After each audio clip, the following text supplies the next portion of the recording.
Kabupaten Kulon Progo merupakan salah satu kabupaten dari 5 kabupaten kota di Provinsi Daerah Istimewa Yogyakarta yang terletak di bagian barat.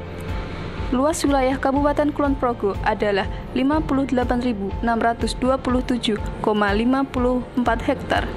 Secara administratif terbagi menjadi 12 kecamatan yang meliputi 87 kelurahan, 1 kelurahan, dan 933 dusun.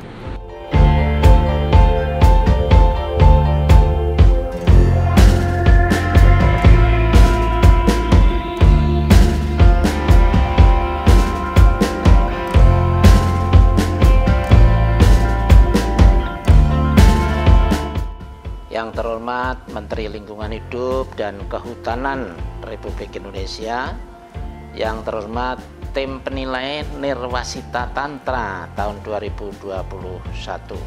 Assalamualaikum warahmatullahi wabarakatuh. Salam sejahtera bagi kita semua. Shalom, Om Swastiastu, Namo Buddhaya, salam kebajikan. Kami sampaikan kondisi lingkungan hidup di Kabupaten Kulon Progo yang terangkum dalam dokumen informasi kinerja pengelolaan lingkungan hidup daerah tahun 2020. Pembangunan daerah harus dilakukan dengan prinsip metodologi pembangunan berkelanjutan agar dalam mengelola potensi yang ada, selain meningkatkan perekonomian daerah, akan tetapi juga ramah terhadap perlindungan lingkungan hidup. Proses pembangunan infrastruktur terlaksana dan terus berlangsung dengan tujuan meningkatkan ekonomi daerah serta kesejahteraan masyarakat. Namun, selain dampak positif, proses pembangunan juga tetap memiliki risiko dampak negatif bagi lingkungan hidup dan masyarakat. Pemerintah daerah memiliki kewajiban dalam mendukung pelaksanaan dan pengembangan kebijakan perlindungan serta pengelolaan lingkungan hidup. Isu prioritas lingkungan hidup menjadi dasar dalam memelihara dan memperbaiki kualitas lingkungan hidup. Terdapat 3 isu prioritas lingkungan hidup Kabupaten Kulon Progo tahun 2020, yaitu yang pertama, penurunan kuantitas dan kualitas air. Penurunan kuantitas air di Kabupaten Kulon Progo diakibatkan oleh beberapa faktor, seperti musim kemarau, pengairan irigasi lahan pertanian, sumber air PDAM, serta menurunnya debit air sungai yang berada pada daerah hulu sungai. Hal ini ditunjukkan oleh menurunnya volume air waduk Sermo di Kulon Progo, penurunan debit air Sungai Progo, serta mengeringnya beberapa sumber mata air.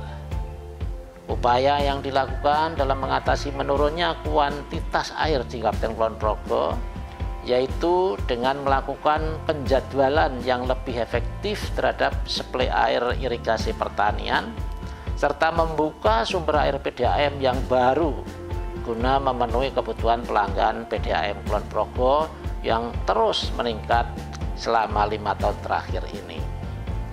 Penurunan kualitas air di Kabupaten Kulon Progo tahun 2020 didominasi oleh parameter bakteri coli. Hasil pemeriksaan air sumur menunjukkan 90 titik sampel dari 130 memiliki nilai lebih dari baku mutu yang berarti 69,2% sampel telah tercemar oleh bakteri coli dan telah terjadi penurunan kualitas air apabila dibandingkan dengan tahun sebelumnya, yaitu terdapat 59,2% sampel yang tercemar oleh bakteri coli. Upaya yang dilakukan dalam mengatasi pencemaran air tanah yaitu dengan mengidentifikasi sumber pencemar terkait dengan penyebab dan faktor-faktor yang mempengaruhi kualitas air tanah dan zat-zat pencemar yang ada pada air tanah, serta melakukan penanganan terhadap air tanah yang tercemar disesuaikan dengan jenis pencemaran yang terjadi. 2. Alih fungsi lahan seiring pembangunan mega proyek di Kabupaten Kulon Progo. Alih fungsi lahan hijau menjadi lahan terbangun terjadi dikarenakan adanya pembangunan mega proyek di Kabupaten Kulon Progo. Pada tahun 2020 terdapat 4 mega proyek yang sudah dan sedang berlangsung di Kabupaten Kulon Progo, meliputi pembangunan Bandara Internasional Yogyakarta International Airport di Kapanewon Temon dengan luasan bandara yaitu 587 hektar, kemudian bedah Bukit Menoreh sesuai perencanaan sepanjang 63 km dengan lebar jalan 3 hingga 4 meter untuk jalan kabupaten dan 7 meter untuk jalan provinsi. Kemudian dibangunnya JJLS atau jalur jalan lintas selatan sepanjang 122,9 km dengan lebar 7 meter serta jalan bebas hambatan yang melintas di Kabupaten Kulon Progo dengan jumlah exit tol sebanyak 3 titik. Alih fungsi lahan hijau berpengaruh terhadap produksi pertanian. Maka upaya yang dilakukan dalam menjaga produksi pertanian adalah dengan program cetak sawah baru. Yang ketiga, pengelolaan sampah dan air limbah. Pengelolaan sampah. Jumlah sampah yang ada berdasarkan jumlah penduduk pada tahun 2020 dikalikan dengan jumlah timbulan sampah per kapita adalah 0,4 kg per orang per hari. Semakin besar jumlah sampah yang dihasilkan, maka penanganan harus semakin prioritas. Upaya pengelolaan sampah dilakukan dalam mengatasi permasalahan sampah di Kabupaten Kulon Progo.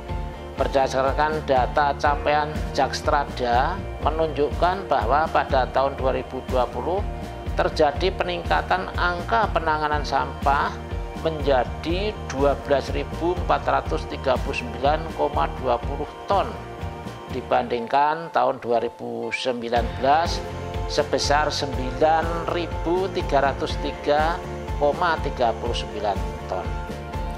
Angka tersebut menunjukkan bahwa pemerintah daerah telah mampu meningkatkan kapasitas pengelolaan sampah.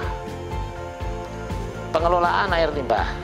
Perkembangan kawasan akibat pembangunan beberapa proyek besar memberikan masalah baru dengan adanya pengelolaan air limbah yang tidak sesuai dengan peraturan yang ada. Pembuangan air limbah yang disalurkan ke saluran drainase air hujan terjadi di beberapa titik lokasi pada jalan-jalan besar di daerah kawasan berkembang. Hal ini menyebabkan pencemaran terhadap lingkungan. Upaya pemerintah Kabupaten Kulon Progo dalam mengatasi permasalahan pengelolaan air limbah yaitu dengan membuat inovasi dalam pembangunan IPAL dan juga meningkatkan peran berbagai pihak. Untuk merespon ketiga isu tersebut, maka telah dilaksanakan program-program lingkungan hidup yang inovatif, yaitu cetak sawah baru dan Sibaku atau siaga berjibaku melawan sampah Kulon Progo, yaitu sebagai berikut. Yang pertama, cetak sawah baru. Cetak sawah baru adalah program strategis yang dikembangkan dalam rangka mendukung ketahanan pangan dan sebagai salah satu upaya untuk mengganti alih fungsi lahan pertanian. Cetak sawah baru sampai dengan tahun 2020 telah terrealisasi seluas 205 hektar. Terdapat 6 kapanewon yang menjadi lokasi cetak sawah baru, yaitu Kapanewon Pengasih, Nanggulan, Sentolo, Lendah, Kalibawang, dan Samigalo. Yang kedua, siaga berjibaku melawan sampah Kulon Progo atau Sibaku. siaga berjibaku melawan sampah Kulon Progo atau Sibaku ini adalah sistem informasi yang bertujuan mendukung kegiatan operasional bank sampah di Kulon Progo yang menghubungkan antara pengelolaan bank sampah dengan nasabah sampah untuk melakukan pengumpulan sampah yang sudah dipilah-pilah. Pengembangan Sibaku bertujuan sebagai berikut. Yang pertama, meningkatkan peran stakeholders pengelola sampah, terutama bank sampah, KSM, Bumkal, KPSM, dunia usaha, dan industri dalam pengelolaan sampah. Yang kedua, meningkatkan peran serta berbagai pihak, terutama pemerintah Kapanewon, pemerintah Kalurahan dan atau kelurahan, bank sampah, dan sekolah atau madrasah, pondok pesantren dalam kegiatan pengembangan perilaku ramah lingkungan hidup, diantaranya melalui kegiatan pengelolaan sampah secara 3R. Kemudian yang ketiga, membantu meningkatkan kinerja pengelola sampah melalui pelaporan kinerja pengelolaan sampah secara online melalui website Sibaku yang dapat diakses melalui website smartcity.kulonprogo.go.id. Demikian gambaran kondisi lingkungan hidup di Kabupaten Kulon Progo yang terangkum pada dokumen informasi kinerja pengelolaan lingkungan hidup daerah Kabupaten Kulon Progo tahun 2020. Mari kita bersama-sama dalam meningkatkan manajemen pengelolaan lingkungan, pengawasan, penaatan, dan pengendalian pencemaran lingkungan dalam rangka pelaksanaan pembangunan berkelanjutan yang ramah lingkungan. Terima kasih. Wassalamualaikum warahmatullahi wabarakatuh. Shalom. Om. Santi, Santi, Santi, Om. Namo Buddhaya. Salam kebajikan.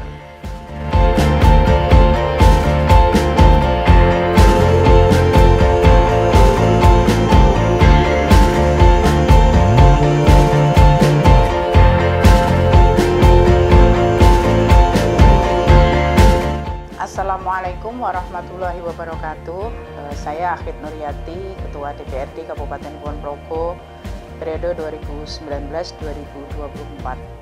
Dalam kerangka penilaian Nirwasita Tantra 2021 Kementerian Lingkungan Hidup, dalam hal ini DPRD Kabupaten Kulon Progo perlu menyampaikan beberapa hal terkait dengan tupoksi DPRD terhadap dukungan program lingkungan hidup. Jadi secara makro bisa saya sampaikan bahwa dari sisi anggaran, meskipun kemampuan anggaran Kabupaten Kulon Progo itu tidak terlalu tinggi ataupun memadai untuk sebuah program lingkungan hidup, tapi kami dari DPRD Kabupaten Kulon Progo berusaha semaksimal mungkin untuk mengalokasikan dukungan anggaran untuk program-program lingkungan hidup. Di mana kita tahu persis bahwa lingkungan hidup itu adalah sesuatu yang wajib harus dijaga untuk keberlangsungan sustainable kehidupan berbangsa dan bertanah air. Itu hukumnya wajib. Nah, dari dukungan anggaran yang tidak seberapa, Dinas Lingkungan Hidup membreakdownnya di dalam program-program di dalam RKPD tahunan secara efektif. Dan kami dari sisi pengawasan juga selalu melakukan pengawasan untuk program-program lingkungan hidup sesuai dengan isu-isu yang terjadi di Kabupaten Kulon Progo. Isu pengelolaan sampah, misalkan untuk TPA Banyuroto yang sampai saat ini alokasi anggaran dan juga tanahnya masih belum memadai, tentu terus kami upayakan di dalam rapat-rapat badan anggaran bersama TAPD. Kemudian dari sisi regulasi, kita sudah menghasilkan perda, baik perda tentang pengelolaan lingkungan hidup ataupun perda tentang pengelolaan sampah dan pengelolaan limbah air domestik. Nah, dari regulasi yang sudah kita hasilkan, kita juga sudah mengimplementasikan dalam program-program keseharian DPRD dalam kerangka menjalankan tupoksi dengan ketua-ketua komisi dan mitra-mitra di dinas-dinas terkait. Nah, untuk program lingkungan hidup khusus di Kabupaten Kulon Progo, diantaranya isu yang saat ini berkembang adalah fungsi ataupun sangat harus ada sawah cetak baru, kemudian pengelolaan sampah akibat bandara, kemudian alih fungsi lahan berkelanjutan, itu harus betul-betul dijalankan oleh Dinas Lingkungan Hidup secara baik.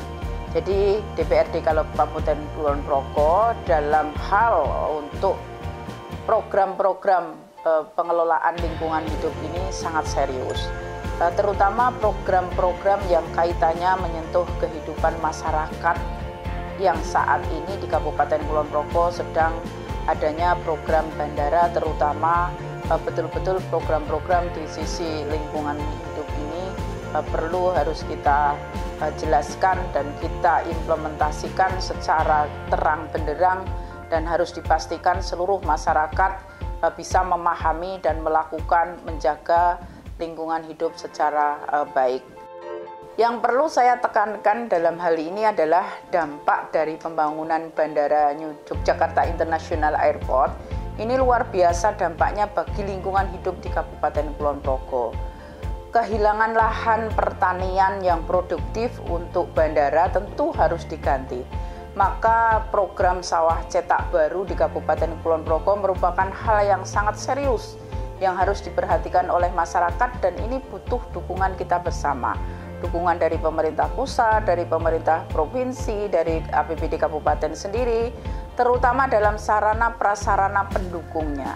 Saya kira melakukan cetak sawah baru tanpa didukung infrastruktur yang memadai, diantaranya adalah pengairan, niscaya tidak akan berhasil secara baik. Yang kedua juga program tentang pengelolaan sampah. Dampak dari pembangunan di Kabupaten Kulon Progo, baik pembangunan bandara, nanti ada bedah monoreh, tol, tentu ini berkonsekuensi ya terhadap timbunan sampah atau masalah-masalah sampah yang serius.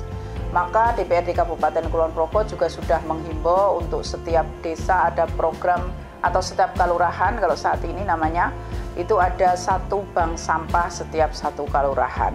Sehingga program pengelolaan sampah ini menjadi perhatian khusus dan serius juga bagi masyarakat Kabupaten Kulon Progo. Program TPST, pengelolaan sampah dan sebagainya ini terus kita dukung oleh DPRD Kulon Progo. Jadi saya berharap, atau DPRD Kabupaten Kulon Progo berharap, masalah-masalah serius tentang lingkungan hidup di Kabupaten Kulon Progo ini bisa tertangani secara baik dengan dukungan semua pihak. Mungkin itu yang bisa saya sampaikan.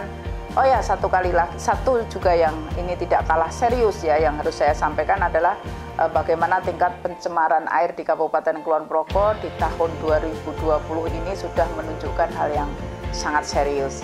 Sehingga pengelolaan air limbah domestik di Kabupaten Kulon Progo akibat dampak usaha-usaha kecil dari para UMKM ini juga harus serius mendapat perhatian dari kita semua, dari DPRD, dari pemerintah daerah, provinsi, dan pusat. Sekali lagi saya mengajak kepada semuanya, kepada seluruh stakeholder, lembaga, masyarakat, mari menjaga lingkungan hidup, terutama warga Kulon Progo, untuk keberlangsungan kehidupan kita bersama. Terima kasih. Assalamualaikum warahmatullahi wabarakatuh.